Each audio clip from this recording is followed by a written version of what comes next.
지난 한 주간 동안도 하나님께서 저희를 지켜주셨습니다.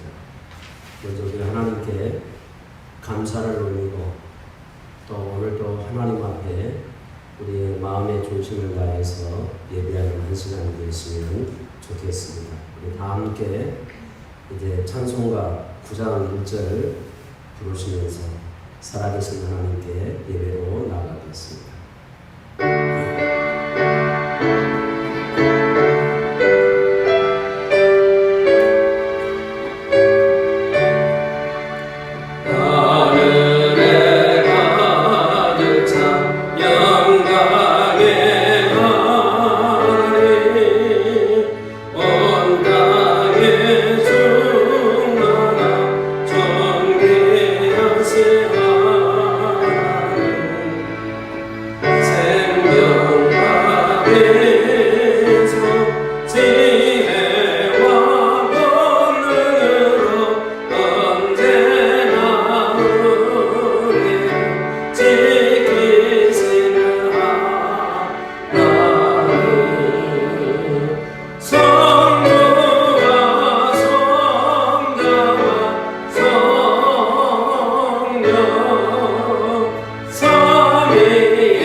나의 영혼아 잠잠히 하나님만 바라라.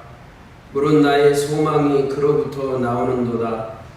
오직 그만이 나의 반석이시요 나의 구원이시요 나의 요새이시니 내가 흔들리지 아니하리로다. 나의 구원과 영광이 하나님께 있으며 내 힘의 반석과 피난처도 하나님께 있도다. 아멘. 거룩하시고 존귀하신 전능하신 우리 아버지 하나님께서 이 어려운 시대를 살아가는 우리들을 또 한 주간 동안도 건강으로 지켜주시고 또 하나님을 향한 믿음을 허락하여 주시어서 오늘 하나님 앞에 예배할 수 있는 자로 서게 하신 것을 감사합니다. 하나님, 오늘도 하나님의 거룩한 이름을 높이며 엎드려 절하며 경배하기를 원하옵나니 하나님이여 우리가 드리는 예배를 받아 주시옵소서. 하나님도 예배하는 성도들을 만나주시며 위로부터 부어주시는 은혜와 평강과 복을 베풀어 주시옵소서. 예수님의 이름으로 기도 올리옵나이다. 아멘. 우리 다같이 사도신경으로 신앙 고백합니다. 전능하사 천지를 만드신 하나님 아버지를 내가 믿사오며 그의 아들 우리 주 예수 그리스도를 믿사오니 이는 성령으로 잉태하사 동정녀 마리아에게 나시고 본디오 빌라도에게 고난을 받으사 십자가에 못 박혀 죽으시고 장사한 지 사흘 만에 죽은 자 가운데서 다시 살아나시며 하늘에 오르사 전능하신 하나님 우편에 앉아 계시다가 저리로서 산 자와 죽은 자를 심판하러 오시리라. 성령을 믿사오며 거룩한 공예와 성도가 서로 교통하는 것과 몸이 다시 사는 것과 영원히 사는 것을 믿사옵나이다. 아멘. 우리 다같이 찬송가 36장 부르시겠습니다.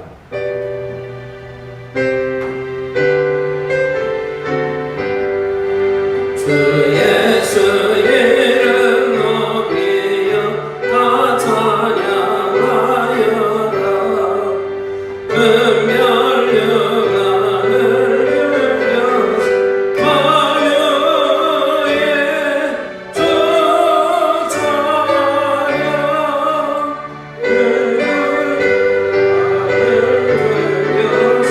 Oh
시간에는 각자 지난 한 주간 동안의 삶을 돌아보면서 죄의 고백을 드리는 시간입니다. 각자 한 주간 동안의 삶을 돌아보면서 하나님 앞에 죄의 고백을 드릴 수 있기를 바랍니다.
다 같이 찬송가 543장을 부르겠습니다.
은혜와 사랑이 많으신 우리 아버지 하나님, 어려운 시대를 살아가지만 하나님께서 우리를 지키시고 보호하여 주시고 또 하나님이 우리에게 생명을 오늘날까지 오게 하신 것을 인해서 참으로 감사, 찬송, 영광을 올립니다.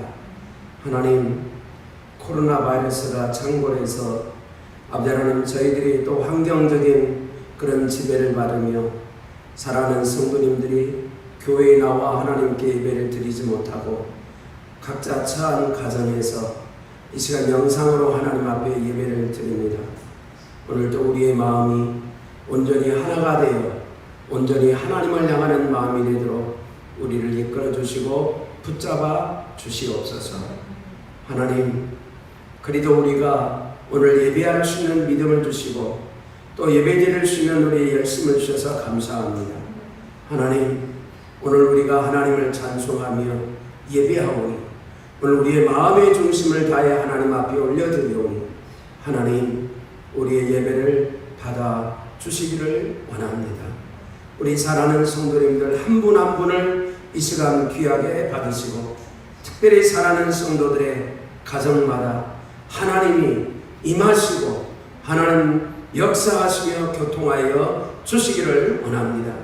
하나님께서 이 한 시간 가정마다 찾아와 주셔서 임재하시고 하나님 영광을 받아주시되 가정의 어둠의 영들이 넘보지 못하도록 성삼위 하나님께서 임하시고 역사하시며 어둠의 모든 세력들을 물리쳐 주시며 하나님의 신만 하나님 운행하시고 역사하여 주시기를 간절히 소원하고 바라옵나이다. 하나님, 이 시간 특별히 원하옵기는 이 코로나 바이러스로 말미암아 생각이 축되고 마음이 좁아지고 하나님 여러 가지 또 일터와 또 앞으로 삶의 문제 때문에 여러 가지 어려움과 걱정스러움들이 많습니다. 하나님, 이 모든 어려운 사정들을 주님 굽어 살펴 주시어서 우리 사랑하는 성도님들의 생각과 마음을 붙들어 주시고 하나님을 향한 믿음의 하나님 열정을 주시어서 이 모든 어려운 것들을 다 능히 극복할 수 있는 믿음 충만함을 주시옵소서. 하나님이 특별히 우리 사랑하는 성도님들 다 각자 붙잡아 주시기를 원하옵나이다. 생업의 아버지 하나님, 어려움을 겪는 많은 성도들의 가정도 있습니다. 하나님, 굽어 살펴 주시옵소서. 하나님께서 빨리 이 코로나 바이러스가 종식되도록 하나님이 역사하여 주시기를 원하옵나이다. 하나님, 특별히 우리 사랑하는 성도의 가정 어둠의 영들이 계속해서 넘보지 못하도록 하나님이 더 모든 것들을 물리쳐 주시고 하나님의 영으로만 충만할 수 있도록 역사하여 주시옵소서. 하나님, 속히 이 어려움들을 하나님께서 해결해 주시고 열어주시기를 간절히 소원하고 바라옵나이다. 또 우리가 기쁨으로 한 곳에서 모여서 하나님을 신령과 진정으로 예배할 수 있도록 하나님 은혜를 베풀어 주시기를 원하옵나이다. 하나님, 이 시간 특별히 원하옵기는 우리 사랑하는 성도들의 가정 또 모든 온 식구들에게 믿음 충만함을 주시고 모든 자녀들에게 지혜를 주시고 세상을 이기는 믿음 충만함을 주시기를 원합니다. 하나님, 또 이 자녀들이 아버지 하나님 코로나 바이러스로 말미암아 자유롭게 학교에 가서 공부를 하지 못하는 가운데 있습니다. 하나님, 불쌍히 여겨 주시고 이런 여건과 환경을 주님 속히 해결하여 주시기를 원하옵나이다. 또 우리 사랑하는 성도님들 사업장을 특별히 붙들어 주시어서 하나님 속히 아버지 코로나 바이러스가 물러나서 아버지 하나님 정상적으로 모든 사업장들이 환원될 수 있도록 은혜를 베풀어 주시옵소서. 하나님, 이전보다도 더 좋은 하나님 축복의 길을 열어 주시옵소서. 하나님, 이 시간 특별히 원하옵기는 우리 이 나라의 민족을 긍휼을 베풀어 주시어서 하나님, 이 나라의 백성들이 참으로 더 이럴 때일수록 하나님을 바라보며 하나님의 은혜를 구하는 자들 되게 도와주시고 특별히 대통령을 비롯해서 모든 위정자들이 하나님 아버지 정치 논리에 휩싸이지 않게 하여 주시고 특별히 하나님을 바라보며 하나님의 아버지의 뜻을 이 나라에 준행시키는 자들이 되도록 아버지 하나님 역사하여 주시기를 간절히 소원하고 바라옵나이다. 하나님, 이 시간 특별히 원하옵기는 사랑하는 우리 성도들의 가정을 굽어 살펴 주시어서 이 한 시간 믿음으로 기도할 때 이 모든 소원들을 들어응답하여 주시옵소서. 하나님, 이 시간 믿음으로 간구합니다. 하나님 들어 주시옵소서. 하나님 들어 주시옵소서. 하나님 응답하여 주시옵소서. 응답하여 주시옵소서. 거룩하신 예수님의 이름으로 기도 올리옵나이다. 아멘.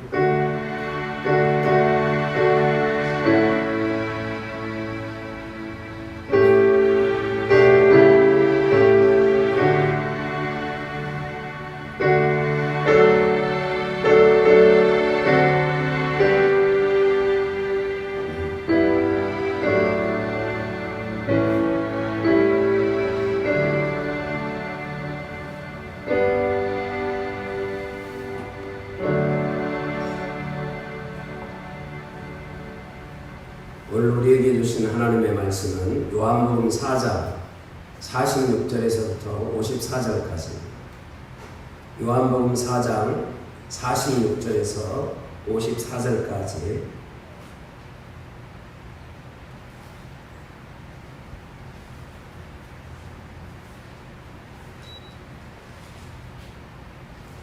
우리 다 찾으신 줄 알고 번갈아 가면서 읽겠습니다. 예수께서 다시 갈릴리 가나에 이르시니 전에 물로 포도주를 만드시는 곳이라. 왕의 신하가 있어 그의 아들이 가버나움에서 병들었더니 그가 예수께서 이들로부터 문제를 빼앗았다는 것을 듣고 가서 가성성에 내려오셔서 내 아들의 병을 고쳐주소서 하니 그가 거의 죽게 되었습니다. 예수께서 이르시되 너희는 표적과 기사를 보지 못하면 도무지 믿지 아니하리라. 신하가 이르되 주여 내 아이가 죽기 전에 내려오소서. 예수께서 이르시되 가라, 내 아들이 살아있다 하시니 그 사람이 예수께서 하신 말씀을 믿고 가더니 내려가는 길에서 그 종들이 오다가 만나서 아이가 살아있다 하거늘 그 낫기 시작한 때를 물은즉 이제 어제 7시에 열기가 떨어졌나이다 하는지라. 그의 아버지가 예수께서 내 아들이 살아있다 말씀하시는 때인 줄 알고 자기가 곧 집안이 가득하니라. 같이 읽습니다. 이것은 예수께서 유대에서 갈릴리로 오신 후에 행하신 두 번째 표적이니. 아멘. 오늘 각 가정에서 예배드리는 우리 사랑하는 성도님들을 주의 이름으로 또 환영하며 축복합니다.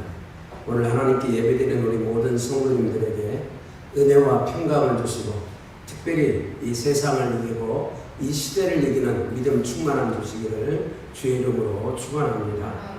우리 서로 옆사람 같이 한번 인사하겠습니다. 당신은 보배롭고 존귀하고 사랑받을 만한 하나님의 걸작품입니다. 다시 한번, 당신은 보배롭고 존귀하고 사랑받을 만한 하나님의 걸작품입니다. 우리 옆사람 가족을 또 껴안고 우리 주 안에서 사랑합니다. 주 안에 사랑합니다.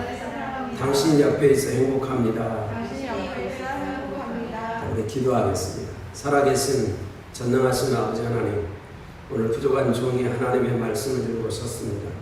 말씀을 전하는 종에게 성령을 충만히 부어주셔서 은혜와 능력이 있게 하시고 듣는 우리 사랑하는 성도님들에게는 감동과 감화와 믿음의 역사가 있게 하여 주시옵소서. 주 예수님의 이름으로 기도 올리옵나이다. 아멘. 오늘 설교 제목을 한번 따라서 하겠습니다. 나는 위기를 기회로 만들리라. 다시 한번, 나는 위기를 기회로 만들리라. 많은 사람들은 위기를 만나면 두려워하고 자포자기합니다. 그러나 모든 위기가 우리에게 모든 실패나 멸망을 가져다주는 것은 아닙니다. 오히려 이 위기는 우리가 새로운 삶을 향해 나가게 하고 승리와 성공을 향해서 나가게 합니다. 미국에 무디 교회가 있는데 이 무디 교회에 한 목사님이 쓴 책이 있습니다. 7가지 대표적인 기적이라고 하는 책을 썼는데 이 책에 재미있는 이야기가 나옵니다. 어느 날 교회 옆에 있는 술집이 천둥벼락을 맞았습니다. 그런데 이 천둥벼락을 맞고 나서 갑자기 그 옆에 있는 그 술집 사장이 바로 옆에 있는 교회를 고소를 했습니다. 그 고소한 이유가 뭐냐면 교회가 자꾸 술집을 벼락 맞게 해달라고 기도를 해가지고 벼락을 맞았다는 거예요. 그래서 손해배상을 이제 청구를 하는 그런 고소를 하게 되었습니다. 그래서 이제 고소를 하게 되니까 교회 대표가 검찰에 불려갔습니다. 검찰이 물었습니다. 교회가 술집에 벼락을 맞게 해달라고 기도한 적이 있습니까? 교회 대표가 대답을 합니다. 교회적으로 기도한 적은 없지만 교인들이 개인적으로 그렇게 기도한 사람이 있었던 것으로 압니다. 아무리 교인들이 그렇게 기도했을지라도 그 기도의 결과로 술집이 천둥벼락을 맞았다는 것을 어떻게 증명할 수 있습니까? 과학적으로 증명할 수 없지 않습니까? 라고 이렇게 대답을 했습니다. 이렇게 해서 이제 그가 재판을 받으면서 재판관이 그 양쪽 이야기를 듣고 고심고심하다가 결론을 내렸습니다. 그래서 판결의 내용은 이렇습니다. 술집 주인은 기도를 믿었고 교회는 기도를 믿지 않았습니다. 그렇습니다. 하나님께서는 믿는 자들의 기도를 들으시고 응답하시는데, 그리고 또 뭐하냐면 기적을 베풀어 주십니다. 마가복음 11장 22절에 24절입니다. 예수께서 대답하여 저희에게 이르시되 하나님을 믿으라. 내가 진실로 너희에게 이르노니 누구든지 이 삼대로 들리어 바다에 던지우라 하며 그 말하는 것이 이런 줄 믿고 마음에 의심치 아니하면 그대로 되리라. 그러므로 내가 너희에게 말하노니 무엇이든지 기도하고 구하는 것은 받은 줄로 믿으라. 그리하면 너희에게 그대로 되리라. 그런데 하나님을 믿으면서 기도를 해놓고 기도 응답을 의심하고 기도 응답을 이제 믿지 않는 경우들이 많습니다. 우리가 이렇게 신앙생활하면 이제 하나님의 행하시는 기적이나 또 하나님의 베풀어 주시는 축복을 우리가 받기가 어렵습니다. 오늘 성경 본문 말씀으로 가면 본래 예수님을 믿지 않고 살았던 한 사람이 보여준 그런 믿음과 그 믿음으로 인생의 위기를 극복한 그 사례를 오늘 본문에 기록을 하고 있습니다. 왕의 신하가 있었습니다. 이 왕의 신하는 헤롯 안티파스 왕의 고위층 신하로 알려지고 있습니다. 그에게는 권력도 있었고 또 재력과 영향력이 있었습니다. 그래서 그런 것을 가진 사람이었습니다. 그런데 자기 아들이 병이 걸려서 사경을 애먹고 있을 때에 왕의 신하는 자기가 가진 권력 또 그리고 재력, 영향력을 모두 총동원해가지고 좋은 의사들을 찾아서 이제 자기 아들의 질병을 고치려고 많은 그런 시도를 했습니다. 하지만 그 아들이 나을 기미가 보이지를 않은 것입니다. 오히려 더 점점 죽음에 가까우는 징후만 그에게 나타났습니다. 그래서 생명을 날릴 수 있는 절제절명의 위기를 만나는 것입니다. 그때에 어떤 소문이 들리냐면 모든 병, 만병의 대의사가 되시는 예수님이 이 갈릴리 가버나움으로 오신다 라고 하는 그런 소식이 들려왔습니다. 또 얼마 전에는 어떤 소문이 있었냐면 이 갈릴리 가나에서 혼인잔치를 했는데 물을 갖다가 포도주로 만드는 그런 기적을 행했다 라고 하는 이런 소문이 알려져 가지고 그 사실을 모르는 자가 아무도 없었습니다. 그래서 많은 사람들은 예수님을 어떤 분으로 이해했냐면 기적을 행하시는 분, 그리고 모든 병도 고칠 수 있는 만병의 대의사, 이렇게 소문이 자자하게 이제 나 있었던 것입니다. 근데 그런 찰나에 예수님이 이 가버나움에 오신다는 소식은 왕의 신하에게는 굉장한 그런 기쁨이었습니다.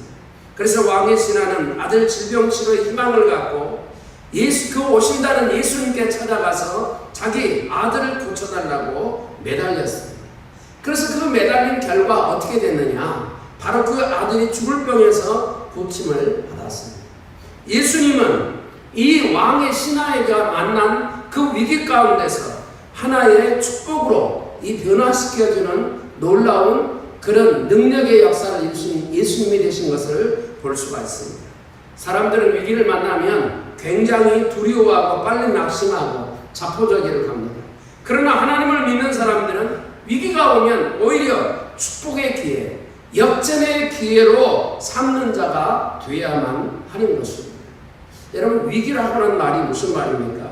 위기라고 하는 말은 어떤 일에 심각하고 중대한 상태를 위기라고 이야기를 합니다. 그래서 의학적으로 위기라고 하는 말은 질병으로 인한 회복과 죽음의 갈림길의 순간을 뭐라고 말하냐면 위기라고 이야기를 합니다.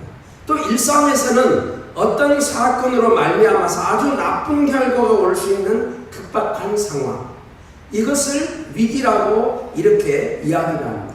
그래서 위기란 말이 이런 뜻이기 때문에 자꾸 사람들은 어느 쪽으로 생각하면 나쁜 쪽으로 많은 사람들이 생각을 합니다. 하지만 통계적으로 보면 위기란 말은 뭐냐면 절반이에요. 나쁘게 갈 수도 있고 좋게 갈 수도 있고 그 중간 지점에 있다라고 하는 것을 우리가 볼 수 있습니다. 한문으로 이 위기라고 하는 말은 위태할 이자에다가 기획 이자예요.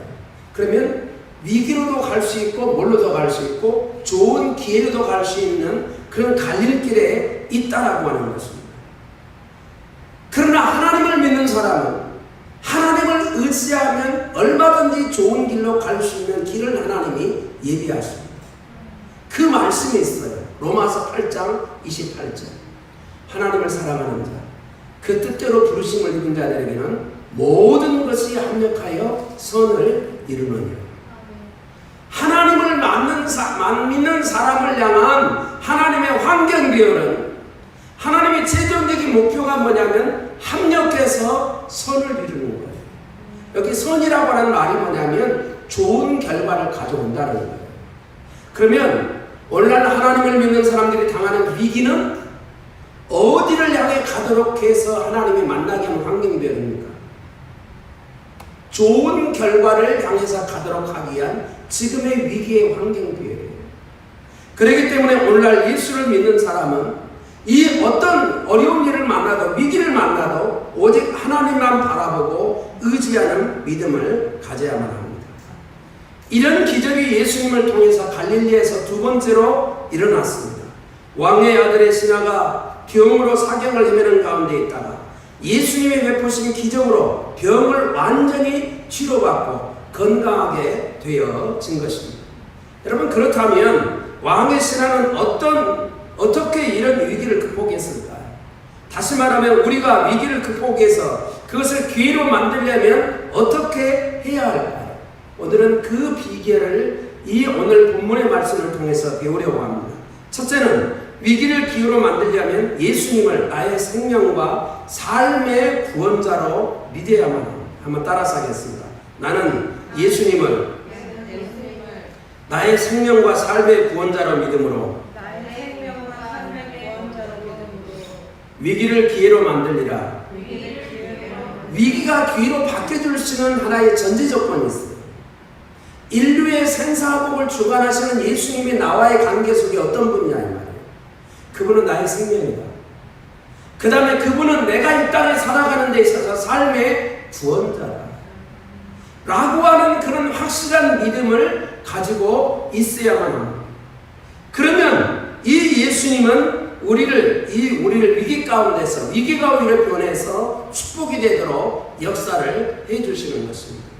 왕의 신하가 예수님께 오셨다는 소식을 듣고 예수님을 찾아가서 불치병 가운데 있는 자기 아들을 병을 고쳐달라고 막 그냥 갖다 대시를 했어요. 그런데 예수님이 그런 간곡한 호소에도 불구하고 예수님은 냉정하게 고쳐주겠다는 대답은 안 하시고 오히려 불신앙적인 지적을 하셨습니다. 본문 48절에 보면 예수께서 가라사대 너희는 표적과 기사를 보지 못하면 도무지 믿지 아니하리라. 이 말이 무슨 말이에요? 예수님이 어떤 분인가를 확실히 믿는다는 거야, 안 믿는다는 거야? 지금 현재 이 사람의 믿음은 어디에만 몰매되어 있냐면 표적에만. 자기 아들의 병을 고쳐주는 것에만 관심이 있지 예수님이 어떤 분인가는 전혀 관심이 없어요. 예수님은 그것을 여기에서 지적하신 것을 볼 수가 있는 것입니다. 예수님은 하나님의 생명을 가진 구원자요, 예수님은 인생의 생사를 주관하시는 그런 구원자로 그는 믿지 않았습니다. 그래서 이제 오늘 예수님이 이렇게 지적하는 거예요. 자, 이 말씀은 예수님이 왕의 신하에게 예수님을 인격적으로 마음 중심으로 너는 먼저 믿어야 될 것을 사실은 깔고 이 말씀을 하신 것을 볼 수 있습니다. 왕의 신하는 예수님께 불신앙을 지적받은 후 예수님을 주님, 곧 생명의 구원자, 생사백의 주권자로 그는 믿은 그런 증거를 볼 수 있습니다. 그 다음에 예수님이 부를 때 그의 용어가 달라졌어요. 어떻게 용어가 달라졌냐? 49절을 보세요. 뭐라고 말하나? 주여, 내 아이가 죽기 전에 내려오소서. 여기 주라는 말이 뭐예요? 주라는 말이 인간의 생사화복의 주관자가 누구라는 거예요? 예수님이라는 거예요. 다시 말하면 생명의 주가 예수님이요, 또 생사화복의 삶의 주가 누구냐면 예수님이라는 것을 그가 이제는 알게 됐다는 거예요. 그리고서는 죽기 전에 와서 자기 아들을 고쳐달라고 요청하는 것을 보게 됩니다. 그래서 여기 보면 내 아이가 죽기 전에 내려와서 고쳐주소서. 여러분, 그렇습니다. 위기는 기회입니다. 하지만 그 위기가 축복으로 바뀌려면 전제 조건이 있어요. 먼저 예수님이 나와의 관계 속에서 어떤 분인가를 확실히 알고 믿어야 돼요. 예수님은 나의 생명의 주가 됐습니다. 그리고 우리의 인생의 생사화복의 주인이 되신 분이, 구원자가 되신 분이 누구냐? 예수님이 되신다라고 하는 것을 우리가 확실히 알고 믿어야 합니다. 이럴 때 우리가 만나는 삶의 위기가 변해서 바로 축복으로 바뀌는 것입니다. 제가 일산에 있을 때 제 아내가 열심히 전도를 하는 사람 가운데 우리 집 바로 앞에 있는 김정자 씨라는 사람이 있어요. 하도 오래된 건데. 근데 우리 집사람이 옛날부터 하여튼 전도를 열심히 하거든요. 만나서 전도를 합니다. 근데 이 사람 그렇게 만나서 전도를 해도 교회 나오면 안 나와요. 이유가 있어요. 자기 친정도 예수 안 믿고 불교 신자. 자기 시댁도 예수 안 믿는 불교 신자. 그러니 내가 예수를 믿을 수 없다라고 하는 거예요. 내가 그렇게 되고 계속해서 나오지를 않습니다. 그래도 얼마나 열심히 전도를 했는지 몰라요. 그래서 나중에 만나고 난 뒤에 소문이 들려온 거 보니까 뭐라고 하냐면 저희 아내가 가서 그 김정자 씨를 만나고 난 뒤만 되면 이 김정자 씨가 사모님만 만나면 머리가 아파요. 이상하잖아요. 그렇죠? 그래서 그때 그런 생각이 들었습니다. 하나님이 지금 손보고 있구나. 그렇게 생각을 했습니다. 그리고 이제 저희 아내가 계속해서 열심히 그 사람에게 찾아가서 전도를 합니다. 근데 제가 어느 날 노예에 참석을 했어요. 노예 회의를 하는데 갑자기 전화가 왔어요. 무슨 전화가 왔냐면 김정자 씨가 지금 목사님 기도를 받고 싶다고, 목사님이 기도해주면 머리가 나을 것 같다고 그렇게 하더라고요. 그러니까 어떻게 해요? 노예 참석하다고 급히 그냥 부랴부랴 갔어요. 가서 이제 김정자 씨를 만나서 기도를 바로 해주면 되겠습니까? 안 되겠습니까? 해달라고 그러고요. 예? 바로 해주면 안 돼요. 그때. 예. 그래서 제가 이런 말을 했습니다. 제가 기도를 해줄 수 있는데 그냥 기도해주면 아픈 머리가 낫지 않아요. 그러나 김정자 씨가 예수를 믿고 우리가 함께 기도하면 머리가 아프지 않고 나을 거예요. 그러니까 기도받기 전에 예수님부터 먼저 믿어야 돼요. 그렇게 이야기를 했습니다. 그리고 예수님을 전하고 예수님을 영접을 시켰어요. 그리고 난 다음에 합심해서 기도를 하고 손을 얹고 기도를 해줬어요. 어떻게 됐을까요? 바로 머리가 나았을까요? 그 자리에서 몰랐어요. 2시간 후에 그 김정자 씨한테 전화가 왔어요. 어떤 전화가 왔냐면 깨끗이 머리가 나았다는 거예요. 목사님이 머리에다가 손을 딱 얹고 기도하는 순간에 머리가 맑게 돼서 깨끗이 나아졌다는 거예요. 그래서 지금 머리가 시원하다는 거예요. 그래서 그가 이제 교회를 나오기 시작하게 되었습니다. 사랑하는 성도님 여러분, 우리가 우리의 삶 가운데 여러 가지 위기적인 상황을 만날 수 있어요. 뭐 아픈 것이 됐든지 또는 여러 가지 삶의 어려움이 됐든지 여러 가지 사건 사고를 만나든지 어떤 여러 가지 것들이 있어요.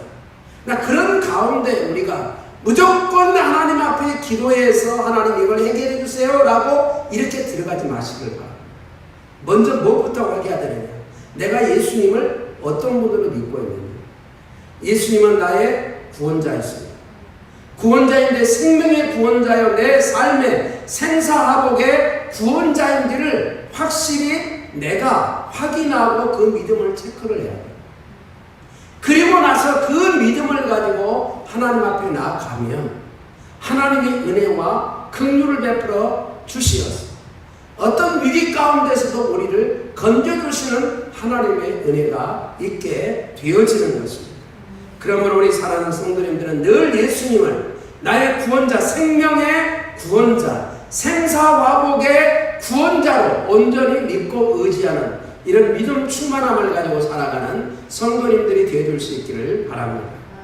두 번째로는 위기를 기회로 만들려면 하나님 앞에 기적을 베풀어 달라고 믿음으로 기도해야 합니다. 한번 따라서 하겠습니다. 나는 기적을 베풀어 달라고 믿음으로 기도함으로 위기를 기회로 만들리라.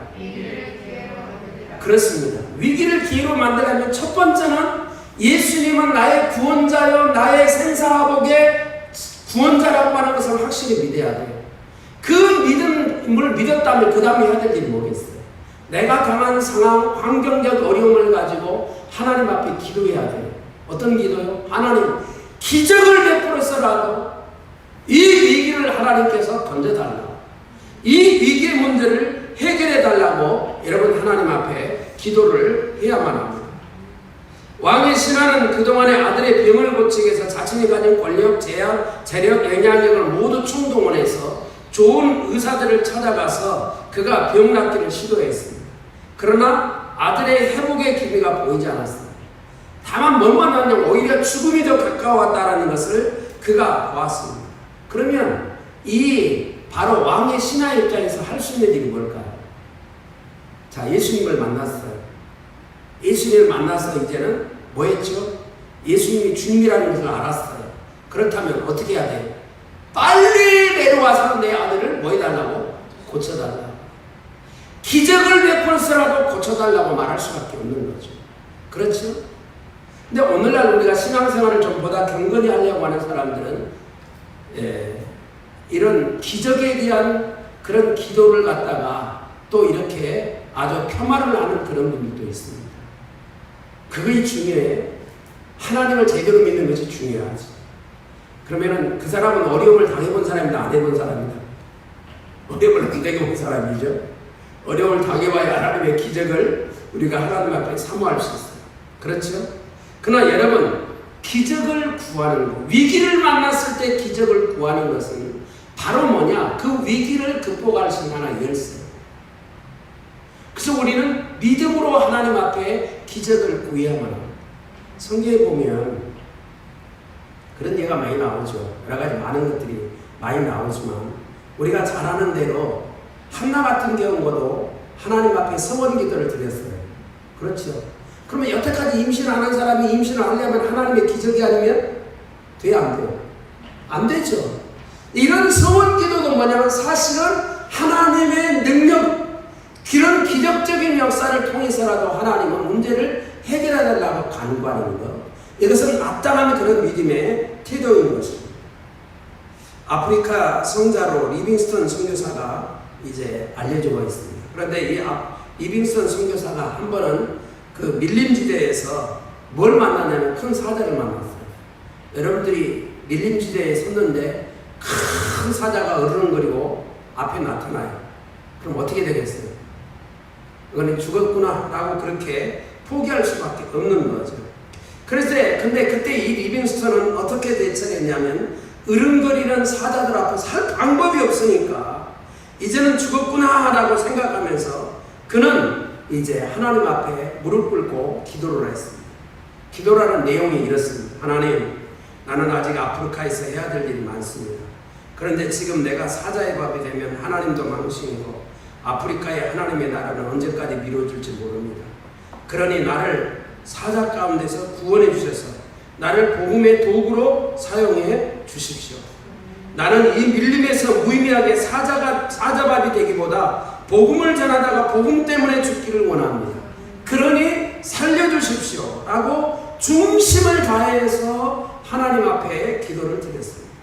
그렇게 하고 기도를 다 하고 눈을 딱 뜨니까 갑자기 사자가 다가오더니 이 선교사 리빙스턴 선교사를 내쳤습니다. 사자가 내치니까 어떻게 돼요? 기도하고 났으면 뭔가 좀 하나님의 역사가 나타났는데 와서 사자가 으르렁거리면서 발로 쳐버리니까 그 자리에서 미끄러져가지고 밑으로 떼굴떼굴 굴러갔어요. 그래서 이제 굴러갔습니다. 그래서 정신을 딱 차리고 보니까 다시 또 사자가 쫓아올 줄 알았더니 사자가 저 위에서 멀쩡하니 쳐다보고 있더래요. 그러면 물지도 않고 그러더니 도망가고 있더래요. 그 광경을 누가 봤냐면 밑에서 있는 바로 여러 원주민들이 그걸 봤어요. 근데 그때 원주민들이 누구에게 나타나냐면 이 리빙스턴 앞으로 다 오더라는 거예요. 근데 이 원주민들은 이 리빙스턴을 달리 본 것이고 뭘로 봤어요? 야, 리빙스턴은 사자가 잡아먹지 아니하는 특별한 사람이에요. 이런 사람으로 인식해가지고 그 많은 원주민들이 리빙스턴이 전하는 복음의 말씀을 듣고 거기에서부터 많은 사람들이 예수를 믿게 되었다는 겁니다. 오히려 리빙스턴은 뭐냐면 사자밥이 될 위기가 그에게는 복음으로 복음을 전하고 많은 사람들을 구원하는 역전의 기회가 됐다라고 하는 것을 보여줍니다. 그렇습니다. 우리는 하나님 앞에 믿음으로 위기 상황에서 하나님을 바라보고 우리가 기적을 구하면 하나님이 그런 은혜를 우리에게 베풀어 주신다라고 하는 것을 알 수가 있습니다. 그러므로 우리 사랑하는 성도님들은 위기를 만나면 첫 번째 해야 될 일은 예수님이 나의 생명과 생사복의 구원자라는 것을 확실히 믿고 그 믿음 안에서 그렇다면 뭐 해야 돼요? 하나님 이 위기에서 나를 절대적으로 구원해 주셔야 됩니다. 하나님 앞에 기도해야 돼요. 어떤 기도? 기적을 베풀어서라도 하나님은 이 위기를 이제 통과할 수 있도록 하나님이 기적을 베풀어 달라고 우리가 간구하는 이런 믿음의 태도가 필요한 것입니다. 우리 사랑하는 성도님들은 위기를 만나면 두 번째는 기적을 베풀어서라도 우리를 구원해 달라고 기도할 수 있는 그런 우리 사랑하는 성도님들이 되어줄 수 있기를 주의 이름으로 축복합니다. 세 번째는 위기를 기회로 만들려면 하나님의 말씀을 끝까지 믿고 순종해야 됩니다. 한번 따라서 하겠습니다. 나는 위기를 기회로 만들기에 하나님의 말씀을 끝까지 믿고 순종하리라. 자, 첫 번째는 뭐예요? 첫 번째는 예수님이 나의 생명의 구원자요, 생사복의 주관자로서의 구원자라는 것을 확실히 믿어야 돼요.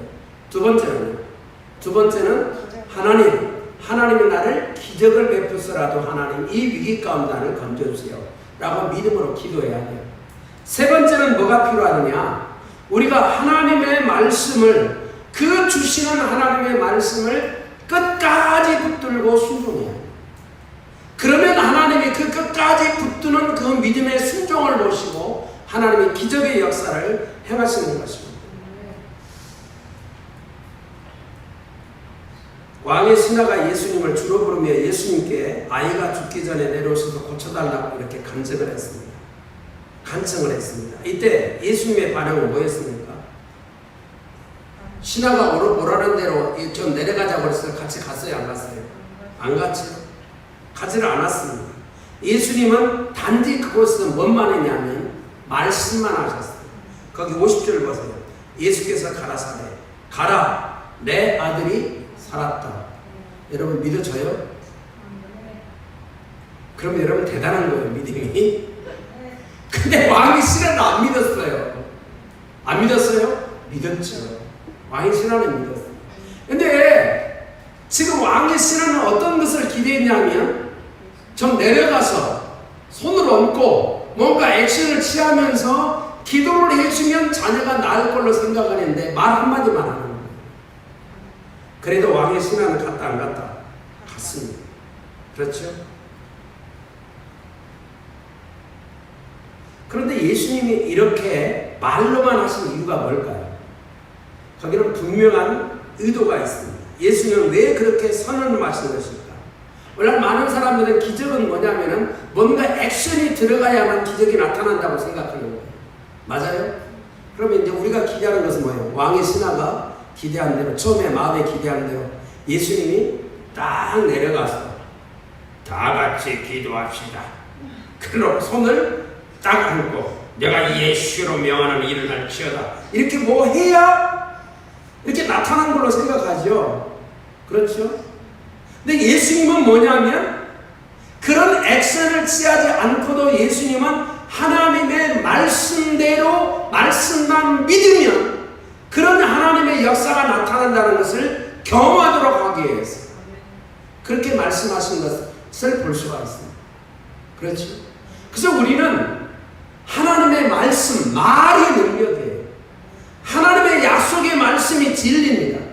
이 진리가 언제나 능력이라는 것을 우리는 확실히 믿고 우리가 그것을 믿으면 액션이 있든지 없든지 하나님의 역사는 나타나게 되어 있습니다. 이것을 오늘 여기 성경에서 보여주고 있습니다. 그래서 이제 이 왕의 신하가 자기 집으로 딱 내려가는 거예요. 근데 그때 또 뭐냐면 왕의 신하의 종이 또 같이 동달아서 왕의 신하를 향해서 옵니다. 가면서 이렇게 만나서 묻습니다. 만나는 중에 왕의 신하가 말합니다. 주인님, 아드님이 살아났습니다. 그렇게 얘기를 한 거예요. 그때의 왕의 신하가 묻습니다. 야, 몇 시에 살아났냐? 그러니까 이렇게 대답합니다. 어제 7시에 살아났습니다. 가만히 생각해보니까 이 왕의 신하가 생각해보니까 그 어제 7시는 무슨 시간이냐면 예수님이 네 아들이 살았다라고 선언한 시간이었어요. 그렇습니다.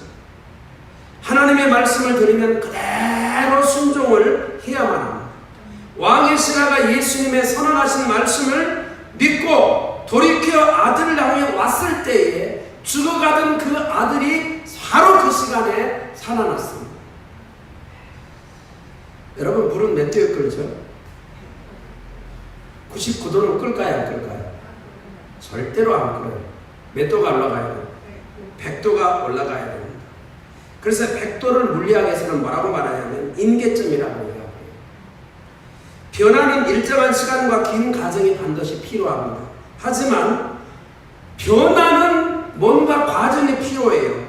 일정한 시간과 과정이 필요하지만 기적은 바로 기적의 완성은 순식간에 일어납니다. 물론 우리의 신앙생활을 하면서 99도까지 가는 것은 우리가 부단히 노력을 해야 돼요.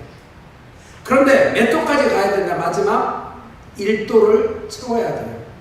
1도를 채우지 않으면 기적이 나타난다, 안 나타난다? 그러면 이걸 우리 신앙에 적용을 해봐야 돼요. 99% 순종해놓고 1% 순종 안 한다. 하나님의 역사가 일어난다, 안 일어난다? 안 일어나. 그럼 어떻게 해야 되느냐 이거예요. 우리는 끝까지 순종을 해야 돼요. 그래서 끝까지 가려면 인내가 필요합니다. 인내. 끝까지 가는 인내. 끝까지 순종하는 믿음. 이것이 우리에게 필요합니다. 기적에는 반드시 마무리를 하는 이 부분이 우리 가운데 필요를 하는 거예요. 요한복음 2장에 보면 가나의 혼인잔치 비유가 나오게 되죠. 그렇죠? 혼인잔치를 하는데 연회장에 포도주가 떨어졌습니다. 그때 예수님의 어머니가 이제 하인들에게 말했습니다. 예수님께서 무슨 말씀을 하든지 그대로 하라고 하인들에게 시킵니다. 그때 예수님께서 하인들에게 명령을 했습니다. 돌 한 마리가 몇 개냐고 먼저 물었어요. 6개입니다. 그래 6개냐? 그러면 그럼 6개에다가 물을 갖다가 채우는데 아구까지 다 채우라 그랬어요. 그러니까 종분들은 뭐 시키는 대로 하는 거니까요. 그래서 물을 떠다가 다 아구까지 물을 채웠습니다. 물을 다 채웠더니 예수님이 또 이렇게 말합니다. 물 항아리에다가 물을 떠다가 연회장에다가 지금 잔치를 베풀고 있는 현장에다가 다 물을 떠다 주라는 거예요. 그런데 이상한 일이 벌어졌습니다. 물을 그냥 떠다가 가서 열애장에서 그 물을 그렇게 따라주는데 물이 갑작스럽게 변했어요. 무슨 색깔로 변했어요? 붉은 색깔로 변해가지고 포도주가 된 거예요. 그래서 성경의 기록은 뭐라고, 여기 성경의 기록은 이제 뭐라고 말하냐면 연회장 사람들의 반응입니다. 이렇게 맛 좋은 포도주를 어디에 숨겨다왔다 이제사 내놓는고 라고 이렇게 이야기를 한다는 거예요. 그런데 이 물이 포도주로 변하는 것을 성경에 보면 누구는 알았다고 말하냐면 하인들은 알더라 라고 이야기해요. 하인이 한 일은 뭐였어요? 순종만 했어요. 시키는 대로 순종만 했어요. 순종만 했더니 이런 변화된 역사가 나타났어요. 한 가지 여기서 좀 깊이 한번 생각해 볼 필요가 있습니다. 만약에 첫 번째 항아리에다가 물을 채웠을 때 포도주가 딱 되어버리면 어떻게 될까요? 사람들은 예? 계속 물 받다 부을 거예요. 6개 부으라 그러는데 몇 개 부을 것 같아요? 더 많이 막 붓겠죠? 그렇죠? 만약에 이 항아리에서 물을 딱 쓰는 순간 붉은 걸로 변해졌어요. 포도주로. 그럼 어떡할까요? 네? 계속 또 퍼날리겠죠? 자, 예수님은 그렇게 짐작하게끔 하지 않았어요. 그렇게 하신 이유가 뭐냐, 이거예요. 하신 이유가 뭘까요? 뭐하도록? 하나님의 말씀에 순종하는 거예요. 이런 놀라운 기적의 역사가 나타난다라고 하는 것을 그들에게 경험케 하도록 하기 위한 것입니다. 그러므로 세 번째는 우리는 어떻게 해야 되느냐? 내 생각 가미하지 말고 내 열심 거기에다 가미하지 말고 하나님이 말씀하시고 예수님의 말씀하신 대로 뭐하면? 순종하면. 언제까지? 끝까지 순종하면 하나님은 우리에게 기적을 베풀어 주십니다. 라고 하는 것을 가르쳐 주는 것을 알 수가 있습니다. 이제 말씀을 정리하겠습니다. 누구든지 인생의 삶에는 위기가 있습니다. 위기가 나쁘게 갈 수도 있지만 하나님을 믿는 사람들에게 위기는 축복의 기회로 갈 수 있는 것이 훨씬 많습니다. 언제 어떻게 할 때? 믿음으로 이 위기를 대처할 때. 그래서 이 말씀을 꼭 붙으시기를 바랍니다. 하나님을 사랑하는 자, 그 뜻대로 부르심을 입은 자들에게는 모든 것이 합력하여 선을 이루느니라. 하나님이 믿는 사람을 향한 하나님의 구원의 경륜이 있어요. 환경 배열의 이유가 있어요. 합력해서 뭘 이루는 건요? 선을 이루는 것, 좋은 결과를 하나님은 계획하고 계십니다. 그렇다면 우리가 위기를 만났을 때 이 위기를 극복하고 이 위기가 역전의 기회, 축복의 기회로 바꾸려면 어떻게 해야 되느냐? 세 가지가 필요합니다. 첫 번째는 예수님을 생명과 삶의 구원자로 믿어야 합니다. 두 번째는 하나님 앞에 기적을 베풀어 달라고 믿음으로 우리가 기도를 해야 합니다. 세 번째는 하나님의 말씀을 믿고 끝까지 우리가 순종해야 합니다. 이럴 때 하나님은 우리의 삶의 위기가 변해서 축복의 역전의 기회로 하나님은 만들어 주십니다. 이런 은혜들이 우리 사랑하는 성도님들에게 차고 넘칠 수 있기를 주의 이름으로 축원합니다. 기도하겠습니다. 살아계신 전능하신 아버지 하나님, 오늘 저희들에게 특별한 은혜를 베풀어 주셔서 하나님 앞에 나와 예배드리게 하시고 또 이 한 시간 귀한 하나님의 말씀을 주신 것을 인해서 감사합니다. 우리가 지금 어려운 시대를 만나고 있습니다. 어쩌면 많은 사람들은 삶의 위기를 만났다라고 또 이렇게 고백하는 것들도 볼 수가 있습니다. 하나님, 이때 우리는 어떻게 신앙인으로서 하나님 앞에 서서 살아야 될 것인가를 오늘도 말씀을 통해서 가르쳐 주신 것을 인해서 감사합니다. 하나님, 오늘도 우리가 위기를 기회로 만들기 위해서 어떻게 해야 되는지를 배웁니다.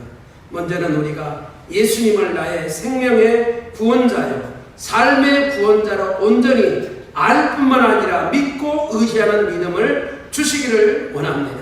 그렇기 때문에 우리가 어떤 삶의 어려운 일을 만나도 하나님은 나의 생명과 생사복을 주관하시는 분이기 때문에 건져주시는 것을 믿습니다.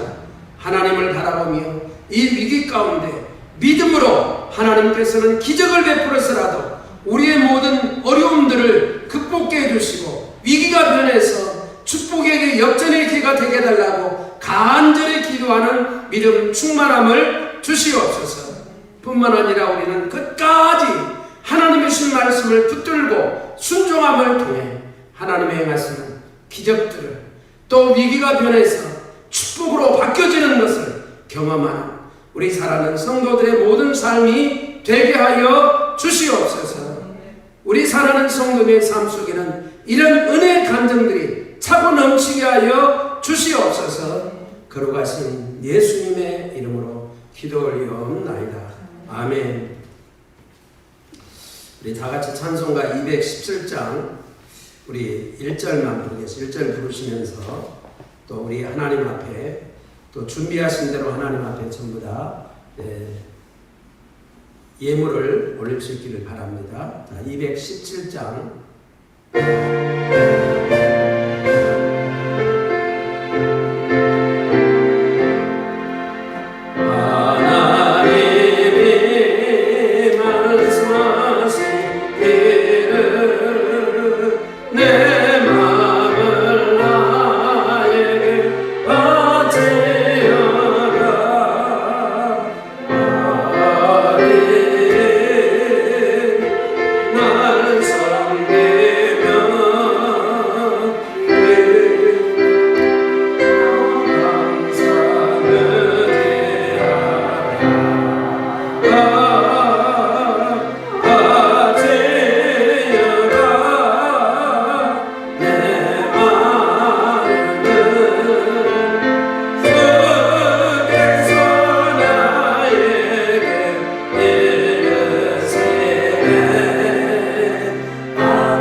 은혜와 사랑이 많으신 아버지 하나님, 오늘도 저희들에게 남다른 구별된 축복을 주셔서 하나님 앞에 예배할 수 있는 자, 예배할 수 있는 가정으로 하나님 구별시켜 주신 것을 감사합니다. 하나님, 오늘도 우리가 하나님께 예배를 드리면서 또 하나님 앞에 믿음으로 귀한 예물을 준비해서 하나님께 올려드립니다. 11조를 드리고 선교헌금을 드리고 감사헌금, 주일헌금을 드리는 손길이 있습니다. 하나님이 모든 예물을 향기로운 예물로 받으시고 하나님 축복하여 주시옵소서. 11조를 드립니다. 성경에 약속하신 대로 하늘 창고의 문을 여시사 쌓을 곳이 없도록 넘치는 복을 부어 주시옵소서. 특별히 구별되게 축복하여 주셔서 이 땅에 살아가는 동안에 엽기적인 상을 어려운 일 당하지 않도록 하나님 보호하시고